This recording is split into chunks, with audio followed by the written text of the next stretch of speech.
वो तुम्हारी ही आवाज है, ठीक है। सेल मेम्ब्रेन जो है, सेल मेम्ब्रेन के अंदर क्या होता है, ये आपकी सेल मेम्ब्रेन के अंदर का जितना भी लिक्विड इसके अंदर प्रेजेंट होगा, ठीक है, जितनी भी चीजें इसमें प्रेजेंट होंगी सब प्रोटोप्लाज्म है, सब कुछ प्रोटोप्लाज्म है, ठीक है। अब आप कहोगे इसके अंदर एक न्यूक्लियस प्रेजेंट होता है, बिल्कुल सही बात है, न्यूक्लियस के अंदर न्यूक्लियोप्लाज्म प्रेजेंट होता है ना, न्यूक्लियस, ये न्यूक्लियस है, न्यूक्लियस के अंदर क्या प्रेजेंट होता है, न्यूक्लियोप्लाज्म प्रेजेंट होता है। न्यूक्लियोप्लाज्म, ठीक है, आपको प्रोटोप्लाज्म समझ में आया होगा, आपको न्यूक्लियोप्लाज्म समझ में आया होगा, ठीक है। अब न्यूक्लियोप्लाज्म के बाहर जितना भी, यहाँ पे जितना भी आपका लिक्विड कंटेंट प्रेजेंट होता है वो सब साइटोप्लाज्म होता है, ठीक है, इतना समझ में आया। क्या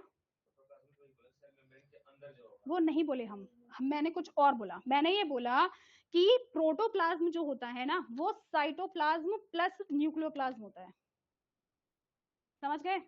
एक सेल है, सेल के अंदर जितना भी चीजें भरी पड़ी हैं वो सब आपका क्या है, प्रोटोप्लाज्म है।